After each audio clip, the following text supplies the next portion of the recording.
Welcome back, thanks for tuning in. This is now part 3 for the table saw fence build, and I'm actually going to get to putting the first steps at least for the table saw fence together.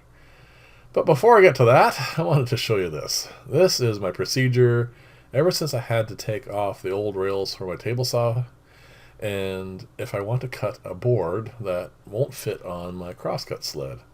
This is a piece of 1/4 inch, 2-inch angle aluminum, and it's a matter of fiddling with this to get it back and forth until I have it where I want. And of course, every time I put a clamp on it, you see things adjust, and I have to readjust it. And I have to make sure that the distance from that piece of aluminum to the blade is the same from back to front. Tedious. Fortunately, I don't have to do this that often, and in this particular case, it's kind of nice too because all the stuff I need to rip is of the same dimension. So I only had to do this once this particular time. But if you have to do this for a number of different settings, you can see how quickly this could get a little annoying. So anyway, nice and firmly in place now, and I just have to rip what I need here. Now, to set up the measurements, I raise the saw blade as high as it goes because it's just a little bit more accurate. I get a longer span that I can do the measurements from. Now I'll just lower it down, and we get to the other part of why I need to build a new table saw fence, and that is safety, because these temporary things like this aren't conducive to putting together something that would keep my fingers further away from the saw, and I have some things I want to build that are going to take care of that. I'm not terribly close here. It's about 2 inches from the blade, but that's a bit more close than I feel completely comfortable with. And like I said, I'm very careful when I do this, but I do want to make things that will make it even more safe. So my apologies for this sort of thing, but it needs to be done, and hopefully, like I said, moving forward, I'll make something that is a lot more easy to work with, and also will give you guys, tension watching my fingers go by the blades. So the fence is going to be made out of 2 different types of wood. This is a birch 1/2 inch. It is going to be the length from one end to the other, and those pieces that you saw me cutting there are going to be internal pieces that are going to make this much more rigid, because as you see here, it's not completely, actually it's nowhere near true as far as its length goes. It has a bit of a bow in it, and I'm going to cut all the pieces, and as you can see here more clearly now, they need to be straightened out. So I need to make this much more true, because I'm going to be running boards along these, and if there's kind of a bow in it or anything along those lines, it's not going to cut a true cut. It's going to end up giving me something that is going to either have a curve to it, or it's going to give me something that just isn't the same length from one end to the other. So I'm going to set this up now, and I need to cut, well, actually the nice thing about doing the fence the way I had done it is all these are the same width, so that's perfect good. I just need to set this up so I can cut some internal pieces. So I'm going to adjust the saw and the stop so that I can cut off, I think, 4 pieces initially.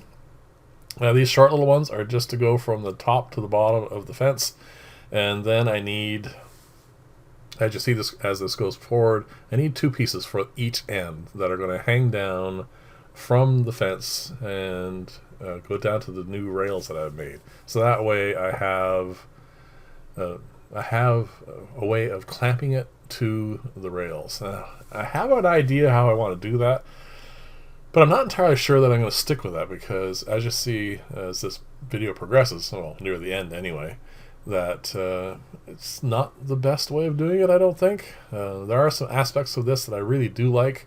My favorite being the fact that this is all going to get coated in 05 aluminum, which means it's going to give me a nice solid surface for clamping, and also a nice smooth surface, which means the fence should be relatively easy to move into position. Not too easy, because I don't obviously want this to be easily knocked out of position as I'm clamping it into place, but I think it should work out really quite well.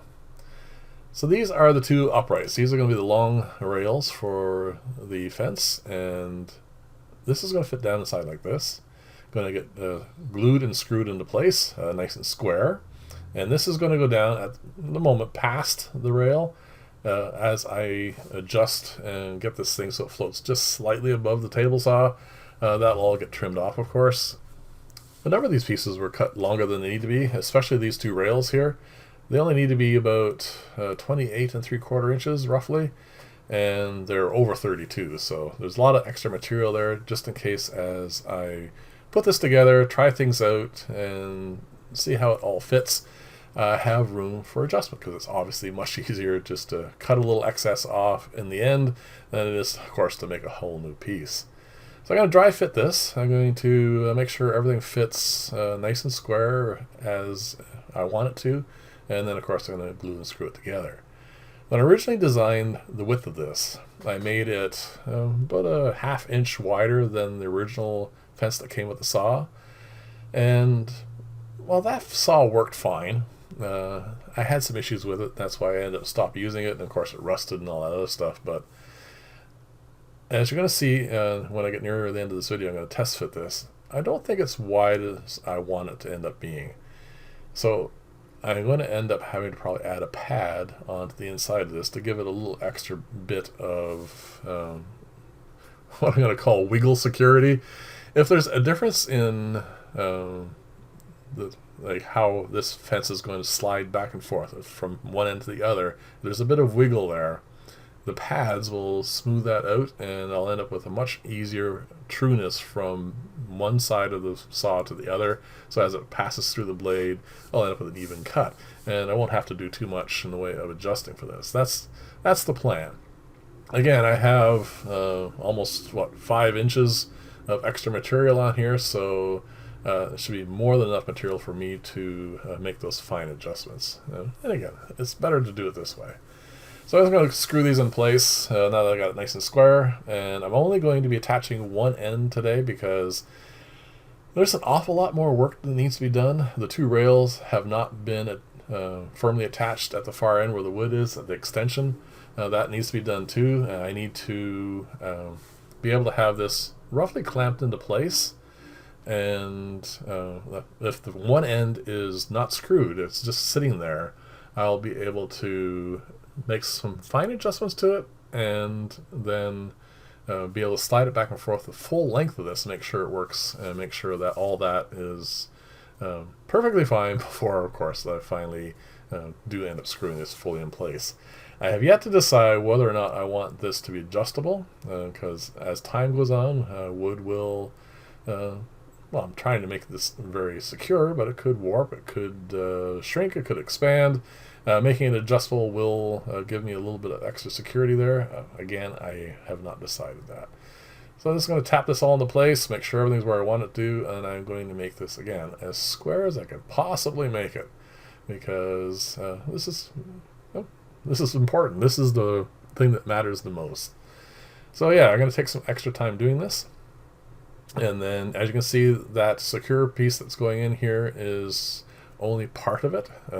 Again, this is going to be changed and adjusted as I make progress on this, and I did not obviously want to commit to having a full length reinforcing initially, just in case I want to change things as this progresses. So that's pretty much all the detail, I think, for this video. I am going to continue obviously sticking this together, putting a bunch of screws in here, making sure everything is fully the way I want it to be.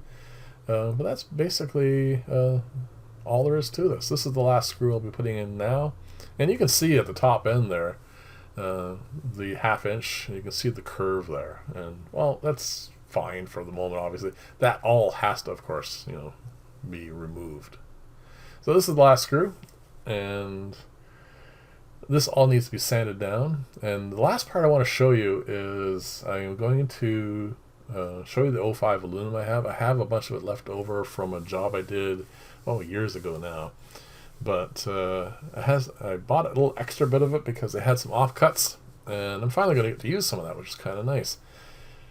But I had a bit of I had a decision I had to make. I had to decide whether or not to do this with 1/8, which I can tap and countersink and then screw them into place and have it nice and flush, or use the 05, but the 05 is too thin for that.